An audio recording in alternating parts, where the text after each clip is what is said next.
Ibu Saryani dan rekan-rekan guru yang saya banggakan. Terima kasih sudah mau datang menyempatkan hadir pada hari ini untuk mendengarkan paparan tentang aksi nyata saya di SMP Negeri 3 Tenggarong. Jadi hari ini kita akan mulai di modul 1.4 yaitu tentang budaya positif. Ya.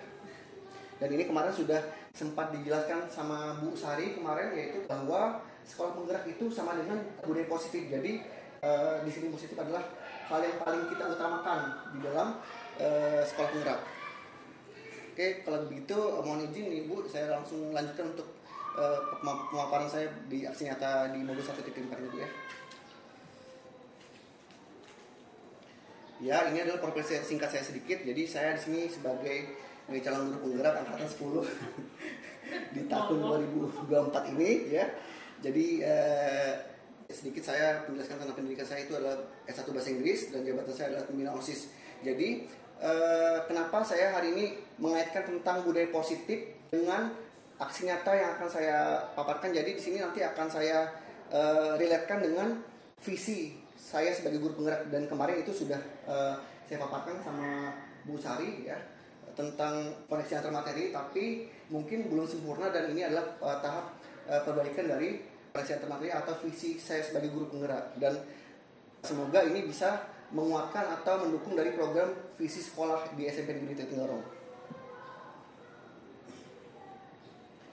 Ya, sebelum kita lanjut ke budaya positif, tentu kita harus mengerti dulu. Jadi budaya positif itu adalah sebagian dari program Merdeka Belajar, yaitu tentang profil pelajar Pancasila. Jadi ada 6 komponen situ yang harus diutamakan, yaitu pertama beriman dan bertakwa kepada Tuhan Yang Maha Esa, dan berakhlak mulia, terus membentuk anak yang mandiri, bernalar kritis, kreatif, gotong royong, dan berkebinekaan global.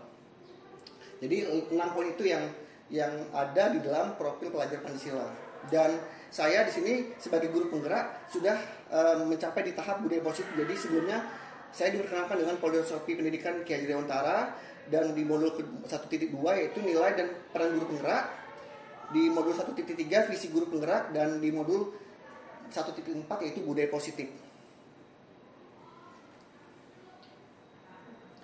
Ya, kita harus tahu dulu budaya positif itu tentu berhubungan langsung dengan filosofi dari Ki Hajar Dewantara. Anak-anak itu tidak lagi dituntut, tapi kita tuntun untuk mendapatkan kodrat alam dan kodrat zaman mereka sesuai dengan kebutuhan siswa. Yang kedua, pembelajaran yang berpihak pada murid.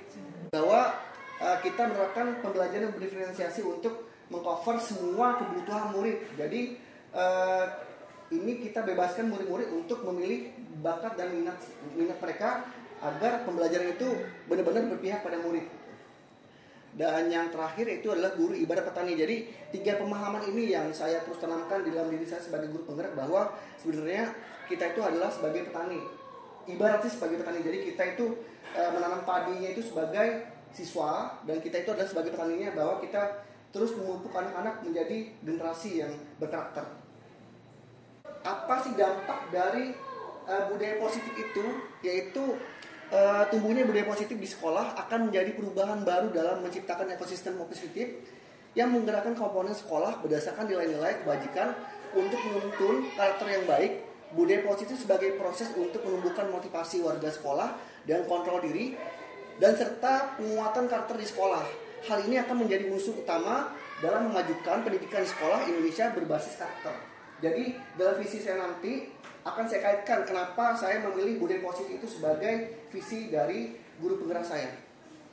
Nah, sebelumnya kita harus tahu dulu di dalam pemahaman konsep budaya positif itu ada 5 elemen penting yang dihubungkan atau dikembangkan, yaitu budaya positif itu ada di submenu dari disiplin positif, dan ini sudah kita pelajari kemarin waktu ada praktik baik yang mana guru-guru kita itu lebih mengedepankan tentang atau lebih aware tentang disiplin positif dan keyakinan kelas gitu ya. Jadi disiplin positif itu merupakan pendekatan mendidik anak untuk melakukan kontrol diri dan pembentukan kepercayaan. Terus yang kedua ada teori kontrol dan posisi kontrol guru bermuara kepada setiap manusia yang memiliki kontrol dalam dirinya masing-masing, diantaranya posisi sebagai penghukum, posisi pembuat merasa bersalah, posisi sebagai teman, posisi sebagai pemantau, dan posisi sebagai manajer. Jadi ini adalah satu dari seminar saya yang kemarin pernah saya paparkan sebagai praktek untuk pemenuhan PNM. Ya, jadi 5 posisi kontrol guru ini pernah saya paparkan dulu waktu di ruang guru. Ya. Terus yang ketiga, teori motivasi dan kebutuhan manusia merupakan hal-hal mendasar dirinya berperilaku, yaitu kasih sayang dan ingin diterima, bertahan hidup, kebebasan, kesenangan, dan penguasaan. Yang keempat, hukuman dan penghargaan atau reward memiliki dampak yang sama. Jadi hukuman dan reward itu memiliki dampak yang mungkin dalam arti ada hal negatif di situ. Jadi kalau kita memberikan hukuman atau reward itu mematikan kreativitas, menurunkan kualitas, dan bersifat menghukum.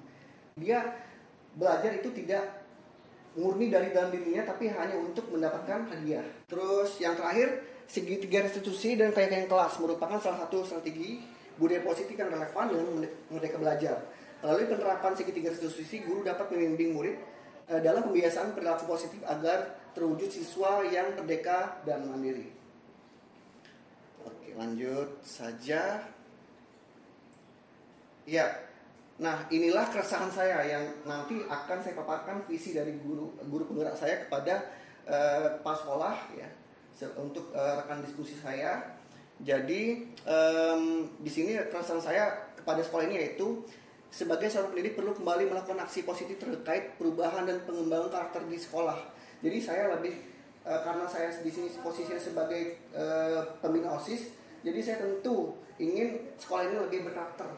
Terlebih saat ini critical society 5.0 sebagai konsep yang memungkinkan masyarakat dalam menggunakan ilmu pengetahuan berbasis teknologi modern seperti AI dan robot untuk memenuhi kebutuhan dan mempermudah kehidupan manusia, tentu memunculkan tantangan baru. Jadi maksud saya itu anak-anak itu memanfaatkan AI-nya itu atau memanfaatkan teknologi itu secara produktif, bukan secara konsumtif. Hal tersebut membantu saya memandang penting dalam peningkatan peran inovasi, kolaborasi, serta refleksi dalam proses perubahan yang saat ini tengah berlangsung. Ya, inilah rancangan visi saya yang kemarin mungkin agak sedikit miskonsep dari visi saya itu yang kemarin itu adalah cerdas berkarakter, berprofil pelajar Pancasila, tapi itu ternyata memang kurang tepat dan terlalu umum. Jadi di sini saya melakukan pendekatan yaitu mewujudkan kepemimpinan murid dalam keyakinan kualitas kreatif di sekolah. Inilah visi saya untuk sekolah ini. Dalam pembentukan karakter yang sesuai visi tersebut harus disadari bersama membutuhkan suatu penerapan budaya positif. Penerapannya itu dengan cara membiasakan hal positif dalam semua kegiatan di sekolah, sehingga dari kebiasaan tersebut menjadi sebuah budaya yang dipahami semua orang.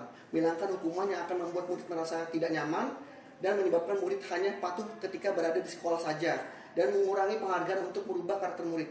Untuk menerapkan sikap positif, kunci utamanya adalah dengan dirumuskan keyakinan dan memahami keyakinan sekolah, maka akan muncul motivasi intrinsik pada diri murid untuk melaksanakan disiplin positif dengan dibentuknya kualitas kreatif yang berpihak pada murid.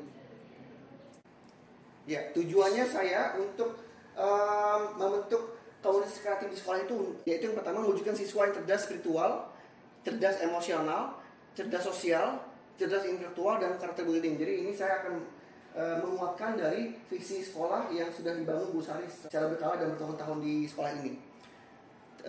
Terus terwujudnya budaya positif melalui keyakinan komunitas kreatif dan membentuk karakter mandiri dalam pengembangan keterampilan murid. Mendorong kolaborasi berbagai ide antar komunitas baik di sekolah maupun di luar sekolah, mengimplementasikan pembelajaran yang berdiferensiasi dan berpihak pada murid, serta menciptakan kenyamanan belajar murid dengan menerapkan posisi kontrol manajer, membangun identitas sekolah yang kreatif sebagai promosi integral budaya positif. Jadi di sini saya nanti akan mencoba untuk, tapi ini sudah saya lakukan 1 tahun ini ya, yaitu membentuk beberapa komunitas kreatif yang membangun budaya positif di sekolah di luar dari ekskul. Ya. Nah, nanti juga terdapat poster keyakinan komunitas, dan ini akan kita coba untuk terapkan pada saat nanti MPLS, ya, membuat poster-poster di sekolah terus menghasilkan proyek karya dan prestasi murid, peningkatan peran aktif murid yang produktif dalam kegiatan positif di sekolah. Nah, tindakan saya nanti adalah menyusun modul mendiseminasikan budaya positif kepada rekan sejawat, ya seperti yang saya lakukan pada hari ini, melaporkan kepada kepala sekolah terkait program kerja yang ingin dicapai. Dan ini sebenarnya dulu pernah saya launching komunitas ini kepada Bu Sari dan beberapa rekan-rekan guru dan pemangku jabatan dan kewenangan yang ada di sekolah. Ya. Terdapat poster atau bagan tentang keyakinan komunitas kreatif, mengevaluasi rencana program kerja, serta menyusun umpan balik 360 derajat terkait program yang telah dirancang. Nah, tentu saya tidak bisa melakukan ini kalau tidak ada dukungan dari kepala sekolah, habis itu OSIS, kesiswaan, dan rekan-rekan guru yang memang punya kapabilitas atau kemampuan-kemampuan untuk membimbing anak-anak murid kita membentuk komunitas yang baik.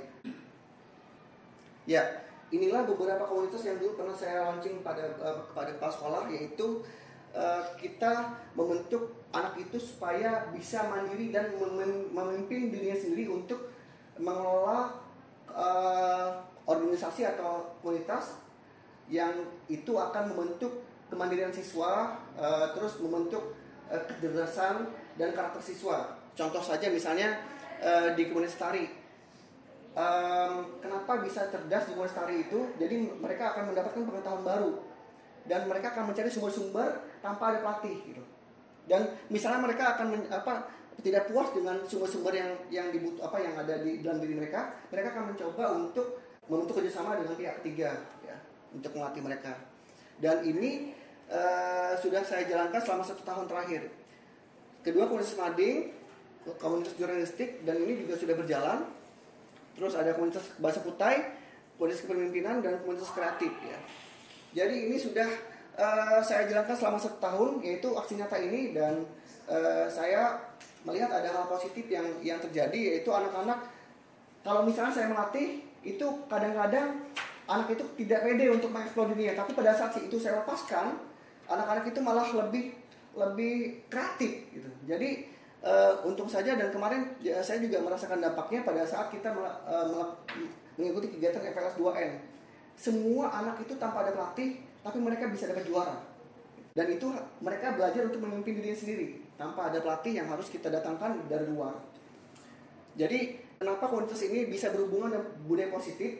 Jadi maksud saya supaya anak-anak itu, kalau misalnya tahun kemarin itu kita di OSIS itu hanya mementingkan kepada seksi bidang kepengurusan OSIS, itu hanya OSIS yang bergerak. Tapi kalau kita mencoba untuk menggerakkan komunitas ini, siswa-siswa pun akan mencoba untuk bergotong royong, yang membangun aktivitas yang positif, ya, membangun kreativitas mereka, dan terus berinovasi dengan komunitasnya itu sendiri. Dan kemarin juga saya sudah lihat Bu Zara memimpin atau memberikan mentoring kepada komunitas jurnalistik, dan saya melihat mereka semakin percaya diri gitu. Misalnya saja di komunitas jurnalistik, biasanya anak-anak itu selalu ngomong dengan cara yang tidak benar atau berbahasa kasar, ya, pada saat mereka berada di dalam komunitas jurnalistik, mereka akan mencoba untuk berbicara lebih sopan dan tertata gitu, dan mereka akan semakin pede dengan pertanyaan-pertanyaan yang mereka paparkan kepada orang lain. Jadi kesimpulannya adalah pemilihan seksi bidang di pengurusan OSIS selama bertahun-tahun itu menjadi titik evaluasi dan selalu menjadi permasalahan yang berulang-ulang mengenai kinerja yang buruk, tidak fleksibel, dan kurang terarah.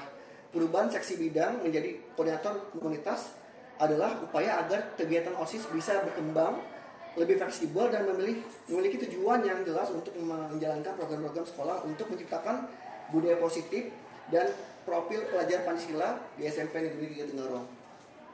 Ya, mungkin itu pemaparan dari saya. Mungkin ada teman-teman, rekan guru, Bapak Ibu atau kepala sekolah mungkin yang bisa memberikan saran. Silakan. Ya, di balik komunitas. Oke. Komunitas ini apabila dijalankan itu akan membuat siswa betah di sekolah. Dia tidak akan ada 6 komunitas ya. Dan memang ini sudah saya ketahui. Dan ini yang saya tahu memang sudah 6-6-nya sudah dijalankan gitu ya. Nah, sekarang untuk komunitas ini membuat siswa akan betah di sekolah ya, kemudian dia memiliki budaya. Jadi perbedaannya seperti itu.